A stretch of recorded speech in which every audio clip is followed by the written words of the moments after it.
Allez, rebonjour, c'est parti pour cette troisième et dernière vidéo sur pour ce polycopier qui s'appelle TPG-CVPB S3 statistique à deux variables partie 1. Donc il y aura une deuxième partie qui sera un petit peu sur plus axée sur l'entraînement pour le CCF. Là pour l'instant on est juste sur la découverte du cours dans cette partie 1. Donc on passe à l'activité suivante, activité 3. Je lis pas l'énoncé, je vous laisserai le faire puisque c'est une activité qui va être notée. Donc la 3 et la 4, comme je vous le disais. On va juste venir prendre ce petit protocole qui est donné dans cette activité, protocole qui va vous servir à donc faire le travail qu'on a fait ici. Hop, bon, il veut plus s'ouvrir. Bon, c'est pas grave. Le truc de tout à l'heure veut plus s'ouvrir. Donc la droite qu'on avait trouvée tout à l'heure, avec une autre méthode, pardon, donc celle de la calculatrice. Donc on va pas le faire pour ces valeurs, on va le faire pour les valeurs qu'on avait pour l'activité numéro 2, celle sur les consommations et rejets de CO2. Donc on va venir rentrer, au lieu des valeurs de l'activité 3, les valeurs de l'activité 2. Comme ça, je ne fais pas le travail à votre place. Donc ici, par exemple, il y a marqué qu'il faut entrer 10, 20, etc. C'est parce que dans l'activité 3, ce sont les valeurs de l'activité 3. Nous, on ne va pas prendre ces valeurs, on va prendre les valeurs de l'activité 2. En espérant que c'est clair. Si c'est pas clair, vous revenez en arrière et vous écoutez. Donc, je refais l'activité 2 avec les consignes de l'activité 3. Comme ça, je vous donne pas les réponses. Donc, je vais commencer par la Casio. Le tableau, il marche comme ça. Ici, sur la partie gauche du tableau, on vous explique ce qu'on fait. Et là, on vous explique ce qu'il faut faire pour le faire, que ce soit pour la Casio ici et pour la Texas ici. Alors, pour la Casio, moi, j'ai ce modèle-là en émulation gratuite. Et pour la TI, j'ai la 83+. Vous n'avez pas la 83+. Il y a juste quelques toutes petites différences avec la vôtre. Vous allez voir en suivant un petit peu ce qui est marqué là, plus ce que je vais vous montrer là, ça devrait aller. Alors, on va commencer par la Casio. Donc, pour entrer d'abord, première chose, c'est mettre la calculatrice en mode statistique et entrer les valeurs de ce tableau dans la calculatrice. Il y a plein d'élèves qui oublient de le faire. Votre calculatrice, elle peut pas deviner les valeurs de l'exercice. Donc, menu, stats. Donc là, j'ai été déjà dans menu. Stats, c'est la deuxième. Donc, je peux soit appuyer sur entrée en y étant allé, soit appuyer sur la touche 2 de ma calculatrice. Et ensuite, ce que je fais, c'est que je rentre une à une dans la colonne 1, dans la liste 1. Donc ça, on l'avait déjà fait l'année dernière. Vous savez déjà faire pour une colonne. Aujourd'hui, on va le faire pour deux colonnes. On va rentrer les valeurs de la première ligne dans la première colonne de la calculatrice. Donc première valeur, 3,9.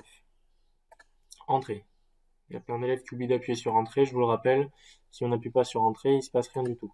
4,5, par exemple là il y en a qui essaient d'aller en bas, on n'y arrive pas. Tant qu'on n'appuie pas sur exé, il ne se passe rien. 5,6, exé 6,3, 6,7, 7,3. Voilà pour la première colonne. Pour la deuxième colonne, je rentre donc les rejets de CO2 en grammes par kilomètre. 90, 106, 129, 142, 157, 169. Voilà, pour ce qui est de rentrer les valeurs dans la calculatrice. Donc là, elles sont rentrées pour la Casio. Afficher le nuage de points. Donc pour ça, on va dans graphe, ici. Alors si vous n'avez pas les mêmes, imaginons que vous étiez là. Vous n'avez pas les mêmes, vous n'avez pas graphe. Du coup, soit vous continuez avec ici la petite flèche qui est là, donc avec la touche F6, vous baladez dans l'outil pour chercher. Soit si vous êtes là, vous appuyez sur, par exemple, si vous êtes, non, hop, qu'est-ce que je pouvais faire pour vous montrer? Par exemple, ça vous arrive d'être ici, voilà, d'être dans un autre outil et de pas avoir graphe. N'oubliez pas que vous pouvez revenir en arrière en appuyant sur Exit pour revenir sur le menu principal ici. Tant que vous n'êtes pas sur le menu principal, vous n'allez pas voir graphe. Donc on est sur le menu principal, on peut soit s'occuper du graphique, soit de faire des calculs.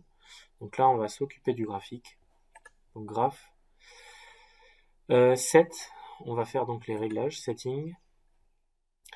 Graph type scatter, donc c'est nuage de points.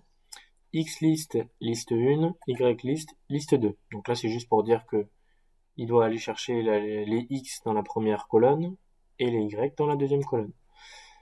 Frequency 1, mark type. Alors, ça, c'est si sur le graphique, vous voulez des points.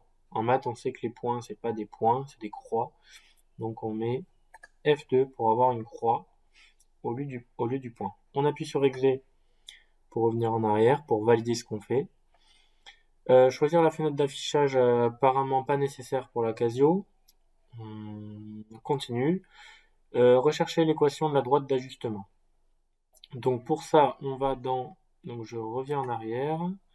On va dans... Alors il me dit X. Je pense que c'est dans Calc.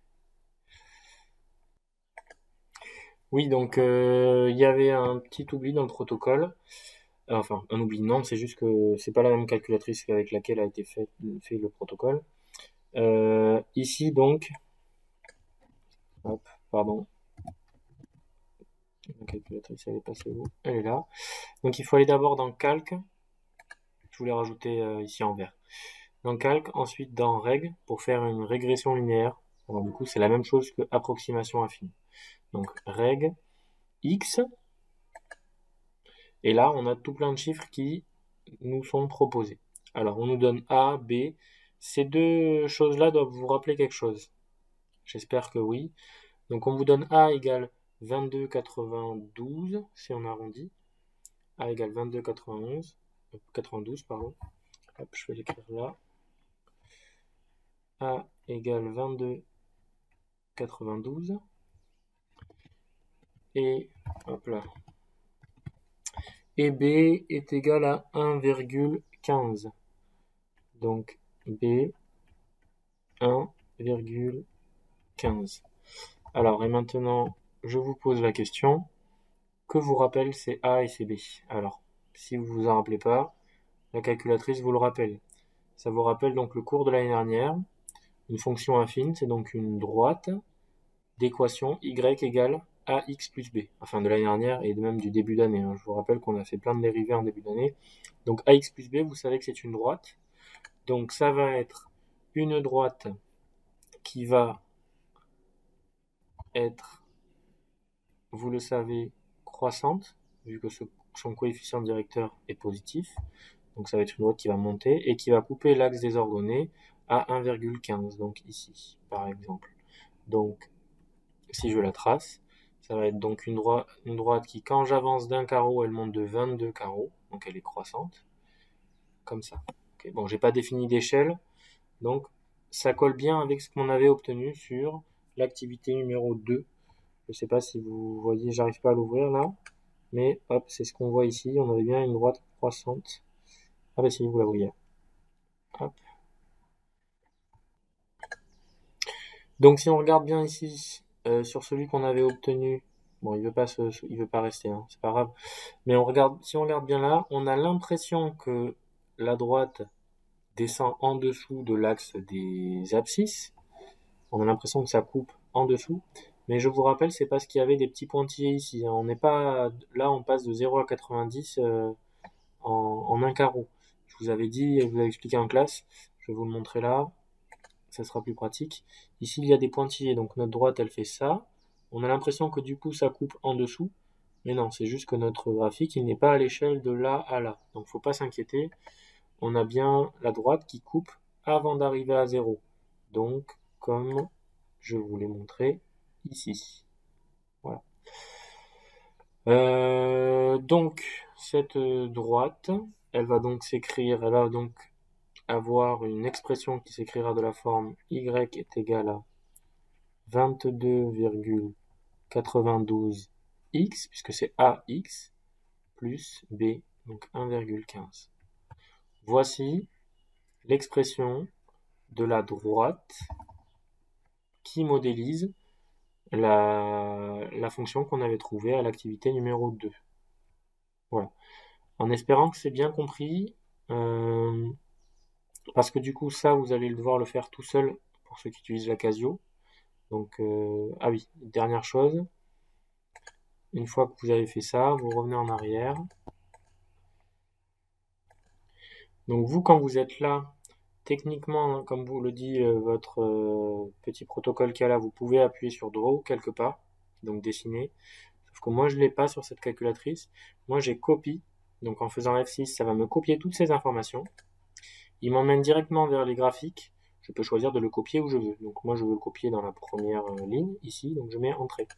Ce qui fait que du coup, quand je reviens dans les graphiques, il m'a copié 22,92. Hop, il a mis tous les chiffres qu'il y avait là après la virgule. Donc 22,92x plus 1,15 avec aussi tous les chiffres après la virgule. Voilà. Donc Entrée et Draw. Alors, l'inconvénient, c'est que du coup, il ne se fait pas à l'échelle. Donc, encore une fois, on va venir dans V-Window, donc Shift, ça vous savez faire par cœur normalement, et on vient s'inspirer de ce qui est donné ici. En mine, on va donc de 0 à 8, allez, ou alors dans le graphique. Hop. Ici, ça va être plus simple. Donc de 3 à 8, on va dire. Donc x min 3 jusqu'à 8, j'aurais pu mettre 3,9, 7,3. Donc de 3 à 8. Pour le y, on va de 90 à 169. Donc pour y, de 90 aller à 170. Hop. Pour l'échelle, il va mettre un petit trait tous les 1. De 90 à 170, ça fait un peu beaucoup. On va mettre un trait tous les 10. Pour les x, on va de 3 à 8. On met un trait tous les 1, c'est très bien. Exit et Draw. Donc voilà, là on obtient la droite que l'on avait aussi obtenue tout à l'heure, ici. Voilà, elle n'a pas tout à fait la même pente, ben, c'est pas grave, c'est normal, c'est parce que les deux écrans ne sont pas pareils.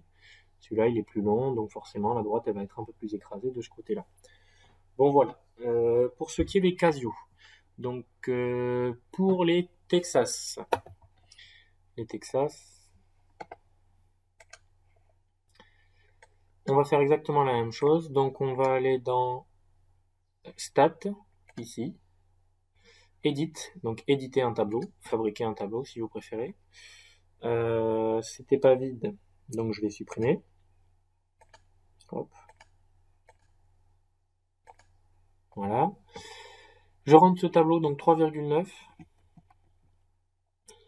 Entrée, 4,5. Entrée, 5,6. Entrée, 6,3. 6,7. Oups, pardon, j'ai mis 77. Entrée et 7,3. Je passe sur la deuxième colonne, pareil que tout à l'heure. Je vais enlever celle-là. Hop, ça me fera plus de visibilité. Donc j'écris 90. Entrée. Alors oui, je vous dis entrée, mais du coup c'est l'entrée qui est là. Moi je tape avec mon clavier. 106, entrée. 129, ok. 142, 157 et 169. Voilà, donc le tableau est rentré. Ensuite on passe à la deuxième partie, afficher le nuage de points. Donc là on va dans seconde, GraphStat. Donc ici vous avez la touche F de X qui concerne les fonctions. Juste en haut, GraphStat est écrit en jaune. Ça veut dire que du coup vous appuyez sur la touche jaune ici. Et sur celle-là, ça vous amène dans les propriétés des graphiques, statistiques. Vous sélectionnez le premier, donc celui-là, entrée. Il y a plusieurs graphiques qu'il est possible de dessiner. On va en choisir un seul et on va modifier les propriétés de ce graphique-là. Plot 1, donc ça veut dire le premier graphique. Est-ce qu'il est activé ou désactivé? On l'active si jamais il est désactivé. Donc quand il est désactivé, vous avez le off qui est en surbrillance. Si jamais vous avez plot 2 qui est activé. Donc elle est un peu plus compliquée la TI, hein, je vous l'accorde. Si vous avez plot 2 qui est activé et que vous arrivez ici, ben, il faut vérifier du coup lesquels sont activés. Donc vous arrivez ici, vous repartez sur plot 1 en haut, vous passez sur plot 2, entrée, vous vérifiez que c'est bien sur off. Donc vous activez qu'un seul graphique, entrée. Vous repartez aussi sur plot tree. Vous vérifiez que c'est sur off aussi. Voilà, je vous le dis parce que ça vous arrive d'oublier les calculatrices dans les sacs avec, tout dedans. On appuie un petit peu sur toutes les touches sans faire exprès. Et ça dérègle tout. Donc plot one on. Donc ça nous affiche le graphique qu'on va faire ici. Le type de graphique, vous avez plusieurs types de graphiques. Nous on veut un nuage de points. C'est-à-dire qu'on veut que les points ils soient juste placés sans qu'on les relie. Xlist, liste 1, Ylist, liste 2. Et marque, généralement vous avez ça qui est sélectionné par défaut, le point. Je vous rappelle, en mathématiques, un point c'est une croix. C'est un peu déstabilisant, mais avec la TI, on ne valide pas.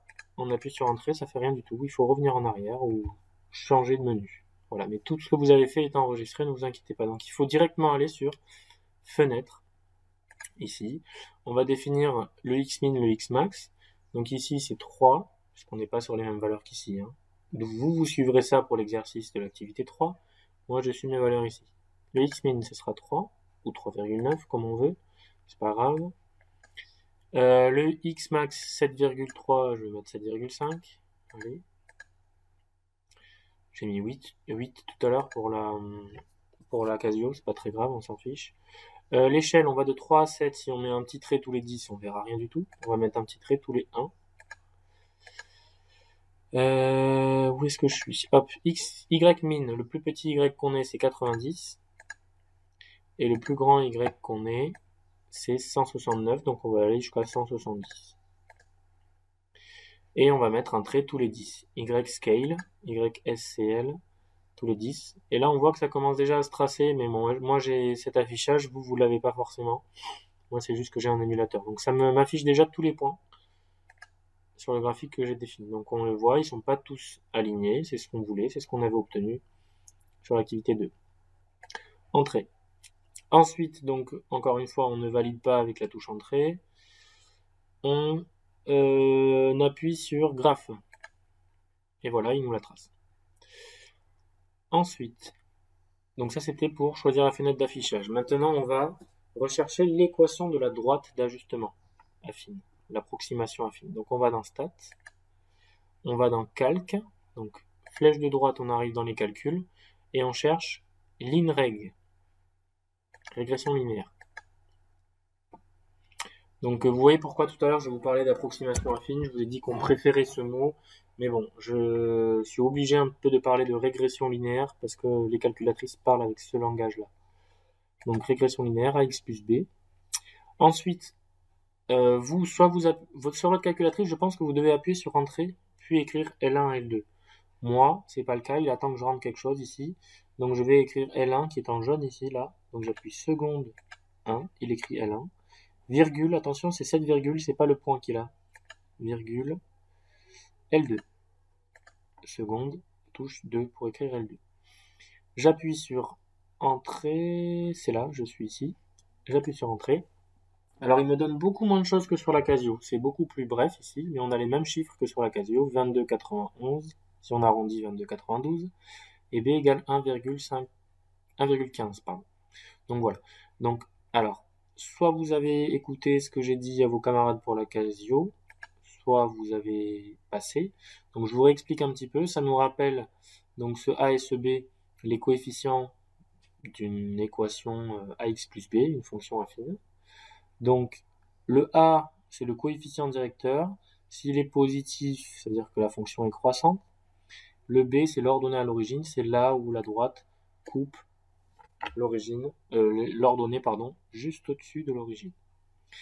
Et j'expliquais à vos camarades, au cas où vous n'ayez pas tout regardé, que sur le graphique qu'on avait obtenu à l'activité 2, à l'aide du tracé, on a l'impression, si on regarde la droite verte, on a l'impression que ça coupe en dessous de l'axe des abscisses, mais c'est pas le cas. Ok, c'est pas le cas. Je vous rappelle, hop, qu'ici il y a des petits pointillés. Donc en fait la droite elle fait ça. On a l'impression qu'elle coupe en dessous, mais en fait c'est juste que de là à là il y a 90. Donc il faut rajouter encore plein de petits points pour arriver à l'axe des abscisses.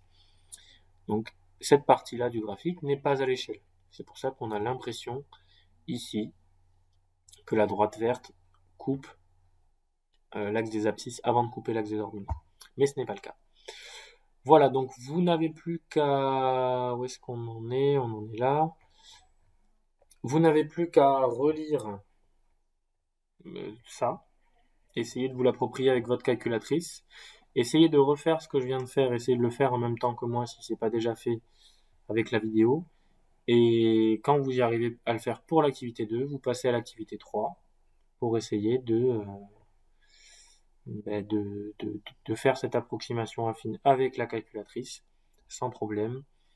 Et voilà, je regarde juste s'il y a des petites questions auxquelles vous allez avoir du mal à répondre. Oui, donc il y a deux petites questions qui pourront vous poser problème. C'est peut-être la 3 ici, en utilisant la droite d'ajustement, dire quelle est la tension maximale que peut supporter cette diode. En gros, on vous dit que le courant, l'intensité maximale qui peut supporter la diode, c'est 100 mA, et vous devez remplacer X par la valeur qui est demandée, quoi. En gros, vous avez X, Y, vous allez trouver la droite qui modélise X en fonction de Y, et on va toujours vous demander la même chose. Soit on va vous donner X et on va vous demander Y, soit on va vous donner Y et on vous demandera X, avec l'équation de la droite. Donc là, c'est une résolution d'équation. Et ensuite, la petite question qui est là, les coordonnées du point G et le point moyen vérifient-elles l'équation de la droite d'ajustement? Ici, donc, ce qu'il faut faire, c'est ce que je vous ai montré au bilan de l'activité 2, c'est dire que le point moyen vérifie toujours, et du coup, on remplace X par X bar, on vérifie qu'on trouve Y bar. Voilà, sachant que vous auriez trouvé ici X bar et Y bar, donc le temps moyen et le volume moyen. Bon voilà, tout ça donc c'est à faire tout seul. Vous avez donc deux régressions linéaires, deux approximations affines à faire sur votre calculatrice. Pour ce tableau-là, répondre aux petites questions, et pour ce tableau-là, et répondre aux petites questions également. Voilà, 23 minutes la vidéo à peu près. Donc j'espère que vous allez prendre le temps de les regarder. Ça fait à peu près, je vais dire depuis le début, 1 heure de vidéo. 1 heure de vidéo échangée contre 4 heures de cours. Je pense que vous vous en sortez quand même bien. Donc faites-le sérieusement s'il vous plaît. Voilà, je vous souhaite une excellente journée et à très bientôt.